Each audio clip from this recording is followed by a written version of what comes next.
Pemirsa, malam ini sekitar pukul 20.56 waktu Indonesia Barat kita tiba di Bandara Juanda Surabaya setelah kita tadi berangkat dari Bandara Halim Perdana Kusuma Jakarta. Lumayan kita mengalami sedikit guncangan di atas pesawat karena cuaca yang kurang bersahabat, namun alhamdulillah kita tiba di Surabaya untuk kembali melakukan investigasi soal perburuan keadilan antara Yayasan Korps Karmendagri dengan sebuah perusahaan besar. Cuaca sekarang masih hujan yang cukup deras di kota Surabaya, tetapi kita akan tetap menjalankan proses investigasi. Demikian pemirsa untuk laporan kami sementara.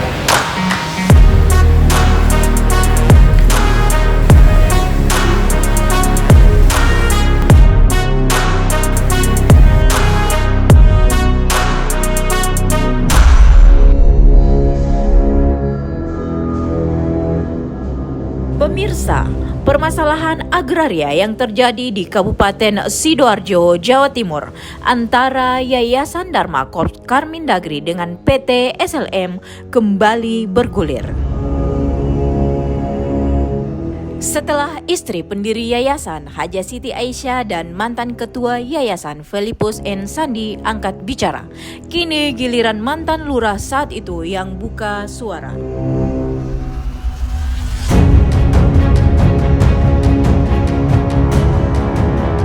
Tim Indonesia News TV Channel mencoba melakukan penelusuran ke Kabupaten Sidoarjo dan Kota Surabaya untuk mendapatkan informasi lebih lanjut terkait histori dari lahan yang menjadi objek permasalahan.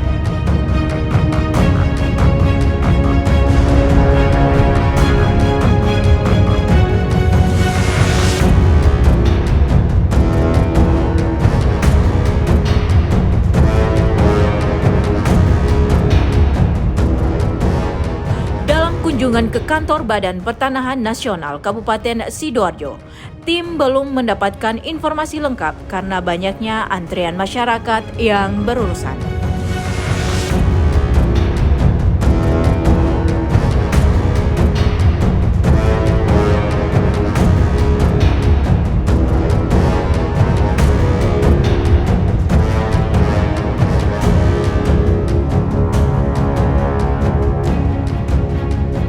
Selanjutnya, tim kemudian bergeser ke rumah mantan lurah sepanjang Tani saat itu, Syamsul, dan mencoba meminta keterangan tentang permasalahan kepemilikan lahan yang menjadi permasalahan antara Yayasan Dharma Korps Karmendagri dengan PT SLM. Ia pun membeberkan apa yang menurutnya diketahui saat masih menjabat sebagai lurah.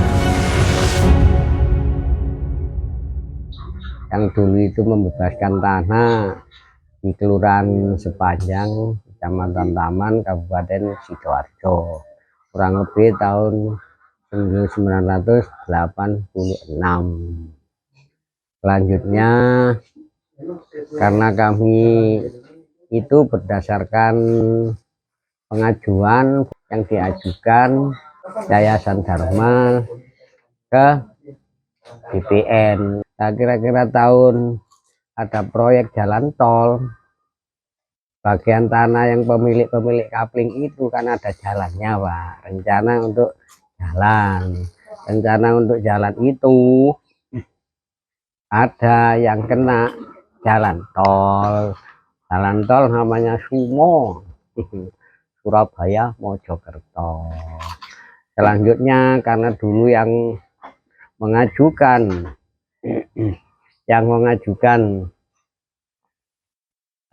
ke BPN itu Yayasan Dharma, walaupun itu jadi pemilik kaping, tapi saya ada yang memberi petunjuk, ya kasihkan Yayasan Dharma. Kalau dikasihkan pemilik ya mungkin kurang tepat kan gitu, karena yang membebaskan itu Yayasan Dharma kan. Saya kira, dan selanjutnya saya buatkan riwayat tanah bahwa itu ada yang kena jalan tol Sumo Surabaya Mojokerto menjadi miliknya Yayasan Dharma. Kalau tanah itu milik yayasan karena yang membebaskan kan yayasan, Pak. Jadi ya milik yayasan lah. Dari hasil penjelasan beberapa sumber, tim kemudian melakukan penelusuran keberadaan PT SLM yang menurut informasi berada di Jalan Embong Malang, Surabaya.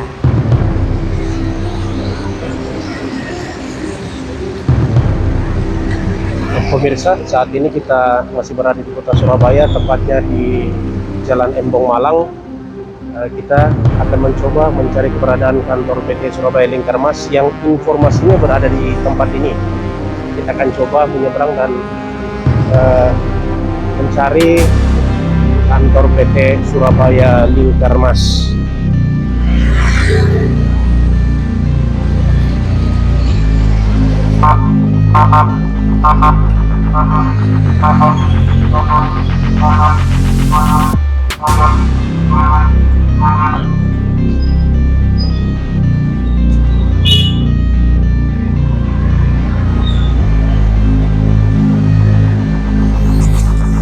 Pemirsa, saya tengah berada di depan sebuah bank dan saat ini kita akan coba bertanya kepada masyarakat yang ada di sini apakah mengetahui lokasi kantor PT Surabaya Lingkarmas.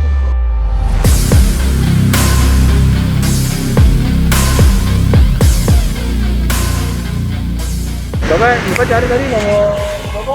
61, 63, 65 ya di situ ya.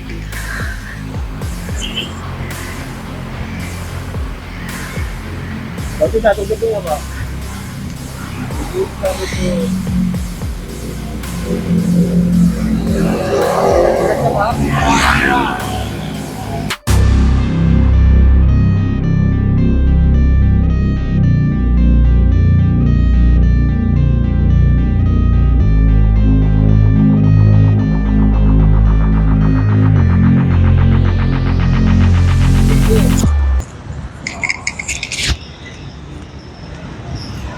Siapa?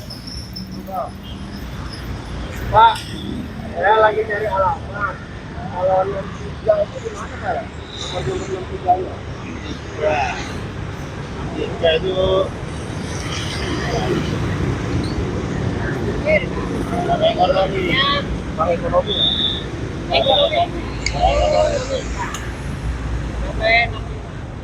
Bank Ekonomi. Kalau kantor Wing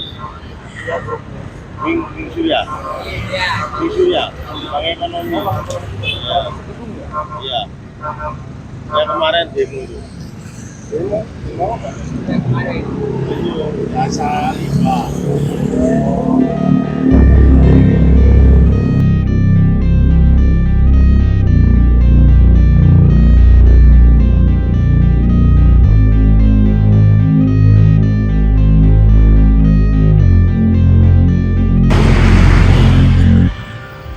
Sudah ya, mau cari kantornya sih. Lingkarmas. Iya. Di mana kantornya? Dalam ini ya.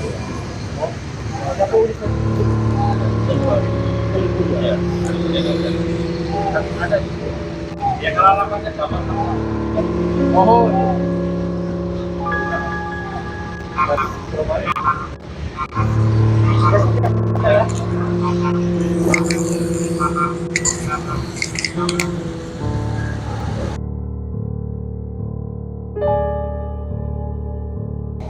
Kita udah coba mencari kantor PT Surabaya Lingkarmas, namun beberapa orang yang kita tanyakan itu tidak mengetahui keberadaan kantor tersebut, dan kita coba menanyakan ke security Bank Ekonomi, namun security juga mengatakan kurang mengetahui, dan kita diminta langsung untuk menemui langsung kepada karyawan ataupun staf di Bank Ekonomi untuk pertanyakan langsung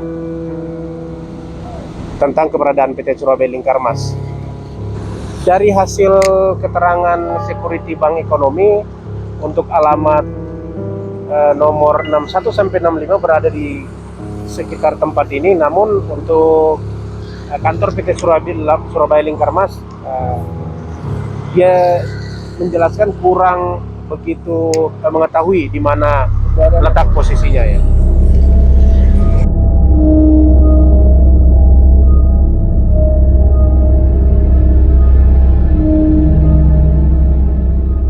Karena tak ada pihak perusahaan yang bisa ditemui, tim akhirnya meninggalkan lokasi.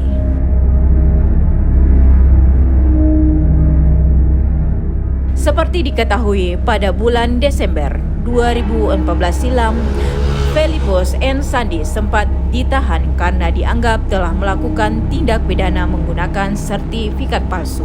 Padahal menurut Sandi, sertifikat yang dianggap palsu tersebut tidak pernah dinyatakan palsu dan atau diuji di laboratorium forensik.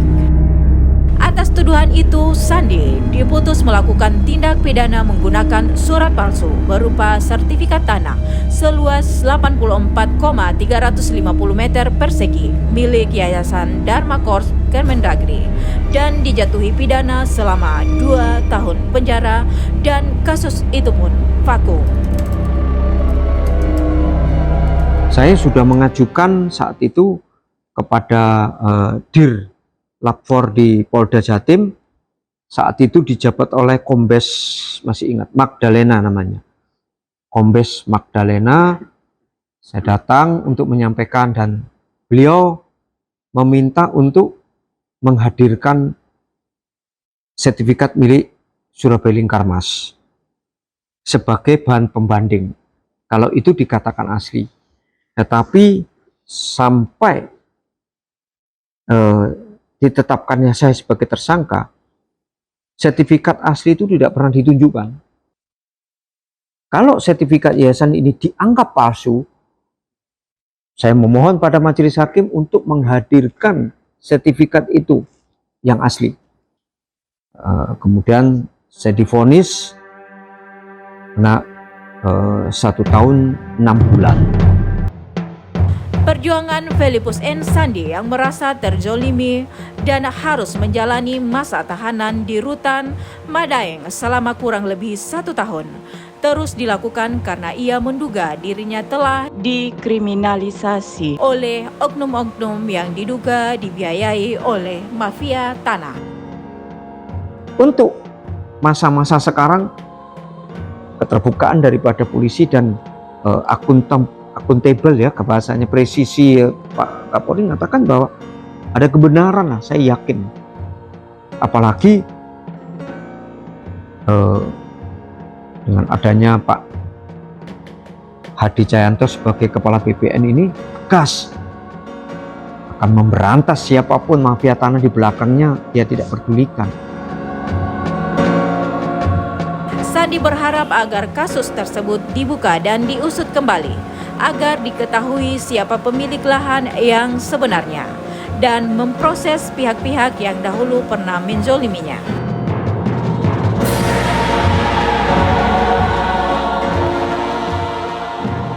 Dari Kabupaten Sidoarjo dan Kota Surabaya, Jawa Timur, tim Indonesia News TV Channel melaporkan.